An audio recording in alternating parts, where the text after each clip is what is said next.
Encore quelques remarques avant de se lancer. D'abord, pourquoi faire des chasses au trésor?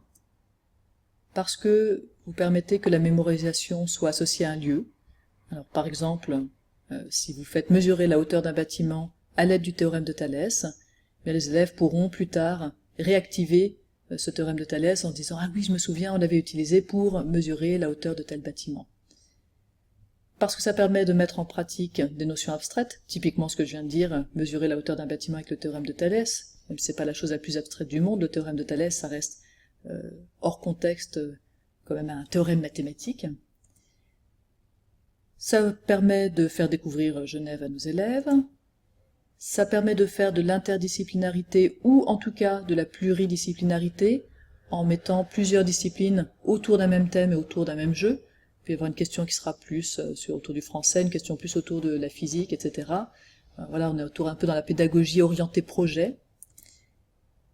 Parce que c'est un jeu, et que c'est toujours bien de faire passer des enseignements à travers le jeu.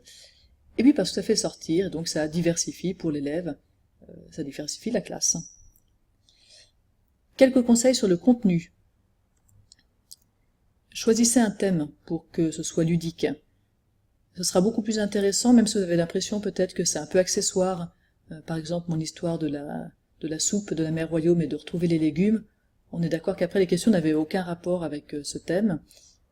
Malgré tout, c'est plus facile de rentrer dans le jeu s'il y a un thème, et puis plutôt que de juste faire répondre à des questions à différents postes. Voilà, et puis quand même, dans la mesure du possible, essayer de contextualiser les questions. Donc il y a deux manières de contextualiser, soit en fonction du thème, pour rester dans le thème et rester dans le jeu, soit en fonction du lieu. Et ça, c'est encore mieux.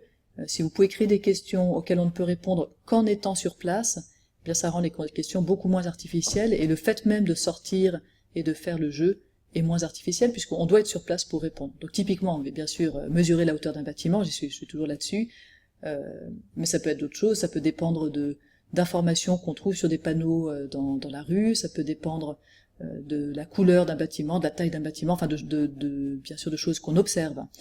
Et puis pour les mathématiques, une petite astuce, vous pouvez utiliser les numéros des adresses dans la rue.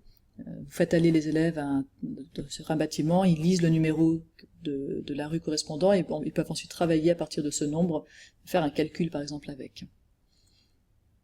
Maintenant vous aurez des choix techniques à faire. Alors on va faire ensemble deux chasses au trésor assez différentes qui vous permettront de voir un peu les deux choses, et puis vous en avez fait déjà deux. Et notamment le premier choix sera est-ce que vous voulez avec ou sans internet. Avec internet vous aurez des chasses au trésor plus sophistiquées, du type des bâtisseurs de cathédrales, où vous pouvez mettre des images, des sons, de l'audio aussi. Voilà, ça permet aussi d'enseigner à travers le jeu de piste, donc c'est plus riche. Sans internet, par contre, ce sera beaucoup plus simple, puisque vos élèves n'auront pas besoin d'avoir internet au moment de faire la chasse au trésor, et pour vous, ce sera plus facile à créer également. Il faudra que vous décidiez si vous préférez faire cette chasse en intérieur, à l'intérieur du bâtiment, ou en extérieur. Il y a des avantages et des inconvénients dans les deux cas. Ça peut dépendre aussi d'ailleurs de la connexion Internet. Et puis, si vous voulez le faire dans le temps de la classe, ce qui permet d'être sûr que tous les élèves le font et de pouvoir les suivre et les aider en cas de problème, ou en temps libre. Ce qui enlève beaucoup de contraintes, notamment sur la durée du jeu, puisque le jeu, il faut que vous réalisiez qu'il faut que les élèves aillent sur place, que vous leur expliquiez, qu'ils aient le temps de le faire, que vous ayez le temps de revenir. Voilà, ça rend un peu plus contraignant d'être dans le temps de la classe, bien sûr. Et puis il faut éviter aussi, si on est dans le temps de la classe, que tous les élèves se marchent sur les pieds, soient au même endroit, au même moment. Maintenant, question de droit. Est-ce qu'on a le droit d'afficher des QR codes? Non, pas trop, enfin même pas. Maintenant, il y a quelques règles de bon sens à appliquer. D'abord, s'ils sont discrets, a priori ils dérangent pas trop, et en plus vous avez plus de chances qu'ils soient pas enlevés. Et surtout, c'est temporaire. Vous les enlèverez dans les jours qui suivent la chasse au trésor.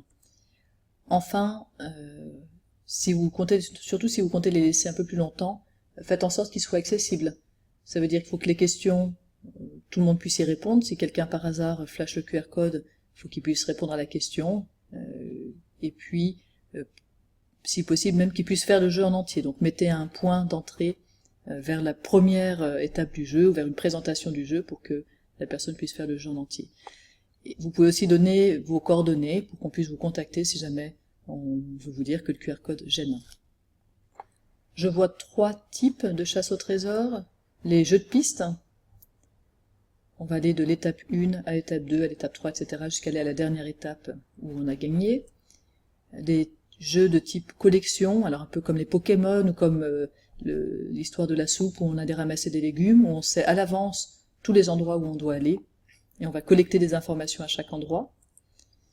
Et puis des jeux du type dont vous êtes le héros, où vous aurez le choix entre plusieurs parcours en fonction de vos décisions, plusieurs parcours qui peuvent donner tous la bonne réponse, et c'est un peu ce que j'ai essayé de faire dans le jeu Bâtisseur de cathédrale.